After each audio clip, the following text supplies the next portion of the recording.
Hey, what's going on, everybody? So, in about a week, we're gonna be saying goodbye to the Rappa and Lune banners, and we're gonna be welcoming in Acheron and Aventurine. Now, in this video, I just wanted to talk about which character between the two you should prioritize, right? Which one I think is better, right? As someone who has both Acheron and Aventurine, right? I'm speaking from well-known experience, so let me just get right into it, right? So, it's whether or not you go for Aventurine or Acheron, I'm gonna say right now, it can be situational depending on your account, how you play the game, etc. But I would personally recommend Aventurine over Acheron, and if I'm being honest, it's not even close. Now, let me start off with my rationale, right? Let me tell you why I would not exactly recommend Acheron to some people. Now, here's the thing about Acheron, right? If you want to get ignore the cur rate, I'm just testing some stuff. But if you want to get Acheron running, it is such high investment. In fact, I would say that Acheron probably requires the most amount of investment out of any 5-star in the game. If you want to really get her running and throw her in proper team comps, you would want to get her all the way to E2, right? Because if you want Acheron to even do damage, period, you want two Nihility characters on your team with her because of her passive, right? So for example, you would want Acheron, maybe Silverwolf and Pela, or if you let's say you're on my account and I didn't have Silverwolf, right? I would be forced to use Acheron with the Pela, maybe Sparkle if I could get her to work, because I do have her E3 S1, but there's not really other Nihility options, right? I pulled for Black Swan and I lost the 50-50, so I would have to use like Sampo, right, to get that passive to make her do more overall damage. So you would need to get her E2 to, bring that down to only one Nihility character. Instead of that, you could also go for Jiao Chu, right, which is a whole another 5-star that you would have to get. So then you would use like her, maybe Pela or Silverwolf, and then Jiao Chu, or maybe Black Swan if you have her instead. But you need a lot of characters, whether it's copies of herself or other characters, other 5-stars, to make her function, right? You also need either her best in slot Light Cone, or you would need S5 Good Night Sleep Well, because the damage dealt by this Light Cone, the damage that it gives Acheron, is so much higher at S5 versus S1.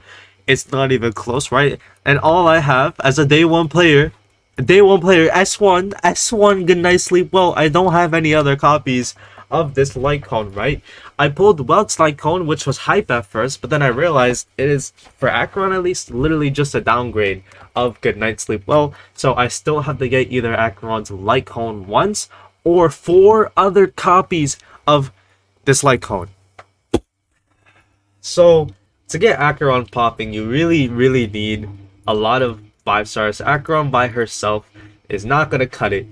Now let me give you an example of a character who is different in this situation, right? A character who is a lot easier to get running. That would be Firefly, right? Firefly is very easy to build. You would want maybe 154 or 155 speed on her, not that hard to get. Around 200% break effect, not that hard to get. You can use this Light Cone on her. She's very easy to build. You don't need Eidolons, although her E1 is a big deal, right? But you don't need it. Firefly, by herself, is all you need to clear most of the content in this game, because Harmony Trailblazer is free and Gallagher is a 4-star, so there's many opportunities for you to get Gallagher, whether it's free from a selector or just by getting him as a 4-star, whether it's him as a rate up or just like on the standard banner, Stellar Warp, like whatever. Gallagher will be easier to get than a whole 5-star in a lot of situations, right? So Firefly, a lot easier to get going as opposed to Acheron.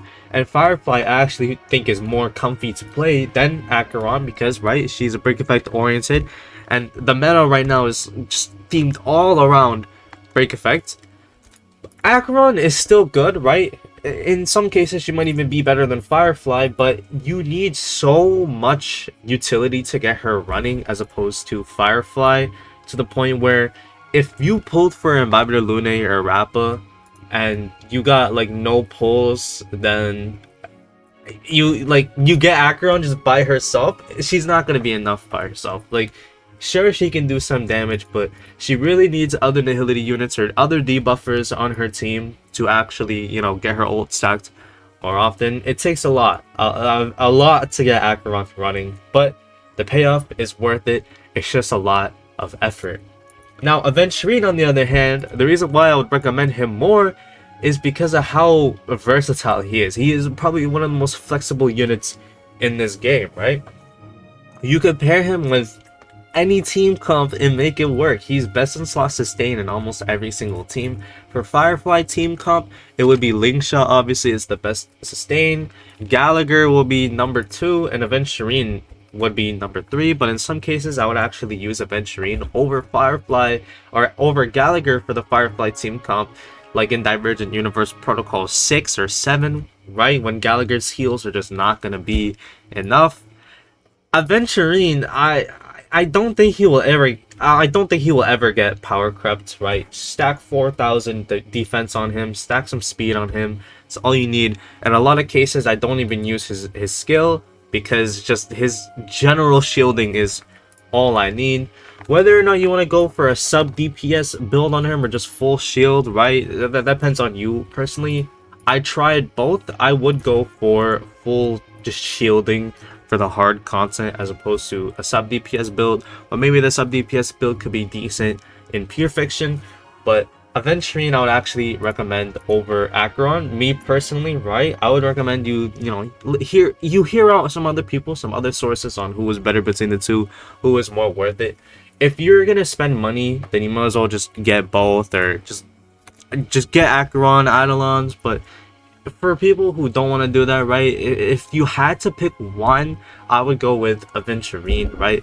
Especially because the meta is about to shift. I made a video about that. The meta is going to shift away from break effect. Not that Acheron is break effect oriented or break DPS, but still, even with this new meta coming on the way in version 3.0, Aventurine will likely still be relevant, right? He literally power crept Fu Xuan as the best sustain in the game, and I don't see him getting power crept for minimum 2 years. I think it's gonna be a really long time before we see Aventurine even remotely fall off, if it ever even happens, if I'm being honest.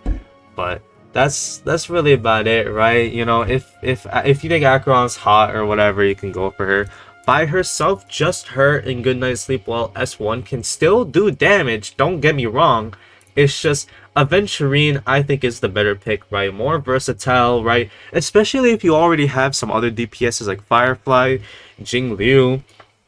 If you got Fei Xiao as well, right? Some of the better DPSs in the game, then maybe Acheron just isn't for you. Of course, I know she's one of the best DPSs in the game, but I can't harp on this enough, right?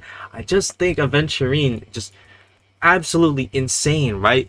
Sometimes it's not all about the damage, right? Especially if you already have Fei Xiao and Firefly, like the best DPSs in the game, then maybe Acheron is just a little bit overkill, right? But that's it, you know, just don't hate me on this, right? I would go with Aventurine. E0, S0 is all you need for Aventurine. You don't need any more copies. Just one copy of him alone. You throw him on any team, he gets the job done. But that's about it. I'll see ya. Goodbye.